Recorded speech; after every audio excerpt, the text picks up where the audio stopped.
आप समझिए क्या नियम होंगे, क्योंकि हर किसी को लग रहा है कि टनल अगर इसी तरह से बनती रही तो क्या मजदूर ऐसे ही फंसते रहेंगे। उसके लिए सुरक्षा मानक क्या होने जा रहे हैं ये आप समझिए। देश में सुरक्षा सुरंग निर्माण के मामलों में अब बदलाव की तैयारी हो रही है। भारतीय मानक ब्यूरो ने इसके लिए बाकायदा नियम बना लिया है। अंडरग्राउंड वर्क के लिए नियम बनाया गया और इसमें नियम कहता क्या है, हर 2 किलोमीटर के बाद एडिट अप्रोच का प्रावधान करना होगा। ये नियम जल्द लागू करना होगा। सिलकियारा टनल में नहीं है एस्केप टनल, यानी कि एक और टनल जो एक उस व्यवस्था को आगे बढ़ाती कि अगर मजदूर फंस गए तो दूसरा अल्टरनेट व्यवस्था हो, ऐसा नहीं किया गया था। अब ये समझिए आज ग्राउंड पर दिन भर हमने वो तस्वीरें देखी जो सिलकियारा टनल के साथ साथ हमें वो बता रही थी कि कैसे वो लोग रह रहे होंगे, कि किस तरह से उनके सपने जो उन्होंने सजोए होंगे वो अपने सपनों को लेकर आज उस टनल में बैठकर क्या सोच रहे होंगे। बहुत सारे मन में सवाल आ रहे थे, तो लगातार उम्मीदें भी हर किसी की थी। यहाँ हर कोई दुआएं कर रहा था। मंदिर में आज हमने देखा कि कैसे टोली आई और वहां पर अभिषेक किया गया, उस टोली को अंदर भी ले जाया गया था कि श्रमिकों को आशीर्वाद मिले और जल्द से जल्द बाहर आए। ग्राउंड आज रिपोर्ट क्या कुछ कहती है, उस रिपोर्ट देखिए।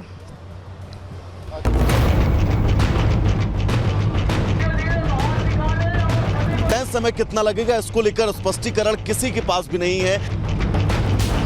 इसी टनल से उन 41 मजदूरों की झलक भी देखने को मिल जाए, लेकिन यही अब उम्मीदें टिकी है कि 3.2 के बीच में कोई भी अड़ंगा ना आए।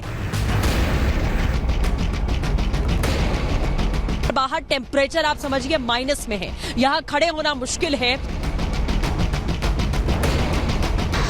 उत्तरकाशी में चल रहा मजदूरों को सुरंग से निकालने का रेस्क्यू ऑपरेशन अब अपने आखिरी फेज में पहुंच गया है।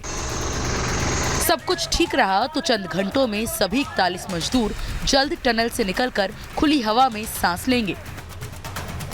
एनडीआरएफ के जवान अमेरिकी ऑगर मशीन से मलबे से रास्ता बनाकर पाइप डाल रहे हैं। इन पाइपों के जरिए ही मजदूरों को टनल से बाहर निकालने का प्लान है। रेस्क्यू ऑपरेशन की इन तस्वीरों को पास से आप तक पहुंचाने के लिए रिपब्लिक भारत की टीम ग्राउंड जीरो पर लगातार मौजूद है। हर हरकत को आप तक पहुंचा रही है। 12 दिन से जारी रेस्क्यू ऑपरेशन कब खत्म होगा, पूरा देश ये जानना चाहता है। हर कोई मजदूरों की सलामती की दुआ कर रहा है। मजदूरों को टनल से निकालने के लिए रात भर की चुनौतियों के बाद सुबह रेस्क्यू ऑपरेशन ने फिर तेजी पकड़ी। रात भर रिपब्लिक भारत की टीम ग्राउंड जीरो पर मौजूद रही। इस दौरान राहत बचाव टीम की बैकअप प्लानिंग हमारे सामने आई। टनल के रास्ते में कई मशीनों की आवाजाही शुरू हो गई है। जो दिक्कतें जिनका लगातार आप जिक्र कर रही हैं, वो अगर आती हैं तो फिर बैकअप प्लानिंग क्या है, वो तस्वीरें इस वक्त मैं दिखा रही हूँ। देखिए खास तौर की मशीन में दिखा रही हूँ, इसको तैयार करके रखा गया है। ये मशीन मजदूरों को निकालने में कैसे मदद कर सकती है, ये भी हमने टेक्नीशियन से जानने की कोशिश की। वर्टिकल बोरिंग का मशीन। अच्छा, वर्टिकल, जिसके अभी तो वर्टिकल हो नहीं रहा, हॉरिजॉन्टल हो रहा है, लेकिन आप लोगों को असेंबली करके रख रहे हैं। हम लोग असेंबली करके रख रहे हैं इसको। आप लोगों को कहा है तैयार रहिए। हाँ, हम लोग इसको मशीन को रेडी कर रहा है, हम लोग का ड्यूटी है। हाँ, तो ये पार्ट है उसके जिसको तैयार करके रखा गया है। हाँ, ये पार्ट है उसका। रिपब्लिक भारत की टीम सुरंग में हो रही हर छोटी बड़ी हलचल की साक्षी बनी। जो हडल्स की बात लगातार की जा रही थी कि अंदर मोटा सरिया पत्थर, ये सब कुछ बीच में बाधा बन रहा है और आखिरी मोमेंट पर आप समझिए कि ऑपरेशन पूरा होने वाला है और आखिरी समय पर इस तरीके की अड़चनें यहाँ पर आ रही हैं। इस महा रेस्क्यू ऑपरेशन के दौरान बाबा बौगनाथ के मंदिर को टनल के बाहर स्थापित किया गया। पहले इस मंदिर को हटा दिया गया था। प्रकोप के तौर पर देखा जा रहा है कि मंदिर को हटाना ये एक बड़ा प्रकोप था और इसकी एक बड़ी वजह जो है ये मानी गई कि जो ये हादसा हुआ और ये कहा गया कि ये मंदिर यहाँ पर स्थापित कर दिया जाएगा तो इस तरीके का हादसा यहाँ पर नहीं होगा। तो टोली यहाँ पर पहुंची हुई है, पूजा पाठ यहाँ लगातार जारी है, किया जा रहा है और आस्था और विश्वास के साथ में आपको बता देंगे जो एक कोशिश है वो यहाँ पर की जा रही है क्योंकि मजदूरों को निकालने का की जो जद्दोजहद है वो हम देख रहे हैं।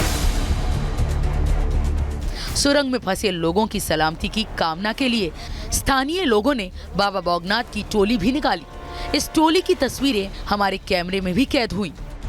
ये बाबा बौगनाथ की जो टोली है वो इस वक्त आप यहाँ पर देख सकते हैं कि टोली यहाँ पर नजर आ रही है और ये टोली यहाँ पर लाई गई। बाबा बौगनाथ की जो पूजा अर्चना है वो भी यहाँ पर की गई है और ये माना जा रहा है कि यहाँ के लोग जो है टोली लाकर इस बात का जिक्र कर रहे हैं कि वो जो है आशीर्वाद यहाँ पर ले रहे हैं। मजदूरों को सुरंग से बाहर निकालने की हर मुमकिन कोशिश की जा रही है। अगर सब कुछ ठीक चलता रहा तो मजदूरों को कभी भी बाहर निकाला जा सकता है। ऐसे में रिपब्लिक भारत की टीम भी लगातार टनल पर टकटकी लगाए वहां मौजूद रही। और ये जो टनल है, अगर यहाँ पे आप आवाज सुन पाए, ये जो आवाज है ये बता रही है कि काम कितनी तेजी के साथ चल रहा है, क्योंकि दोपहर 1:18 के बाद हमें ये आवाज सुनाई पड़ी है, जो इस बात को दिखा रहा था कि जो ड्रिलिंग का काम है वो शुरू किया जा चुका है। इन 41 मजदूरों के परिजन भी हर पल टनल से अपने अपनों को निकलने की आस लिए बैठे हैं, प्रार्थना कर रहे हैं उनकी कुशल वापसी की। सुरंग में फंसे एक मजदूर के परिजन ने हमारे संवाददाता वैभव से भी बातचीत की। इस दर्द से बाकी लोगों की पीड़ा का भी अंदाजा लगाया जा सकता है। उम्मीद बहुत खुशी की बात थी कि कल ही सुने थे कि कल ही बाहर आ जाएगा, तो कल ही बहुत खुशी की लहर लगभग शायद पूरा भारतवर्ष के अंदर फैला था कि ये लड़का है जिसका नाम सुबोध कुमार है और ये है जो मेरा भाई है। इसमें हमारी टीम उन एम्बुलेंस तक भी पहुंची जिनके जरिए सुरंग से मजदूरों को निकालने के बाद उन्हें सीधे इलाज के लिए अस्पताल ले जाया जाएगा। ऑक्सीजन की बात करें, ऑक्सीमीटर की बात करें, वो सब कुछ यहाँ पर मौजूद है। क्या क्या है आप थोड़ा मुझे अगर दिखाएं। हाँ, प्राइमरी ऐसे है कि मेन तो पहले वहाँ पे ऑक्सीजन का ही नीड होगा क्योंकि वो बंद हैं, तो फिलहाल ऑक्सीजन है हमारे पास, सिलेंडर नीचे पड़े हुए हैं, नीचे से वो खोलेंगे तो लगाएंगे।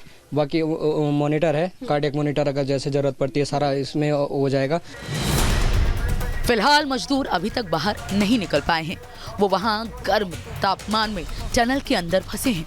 रेस्क्यू ऑपरेशन जारी है, कोशिश है जल्दी से जल्दी सभी मजदूरों को बाहर निकालने की। इसके लिए प्रशासन ने 1 या 2 नहीं 6 प्लान तैयार किए हुए हैं, ताकि अगर एक थ्योरी फेल होती है तो राहत बचाव के काम में कहीं किसी तरह की देरी ना हो, तुरंत दूसरा प्लान एक्टिवेट कर दिया जाएगा।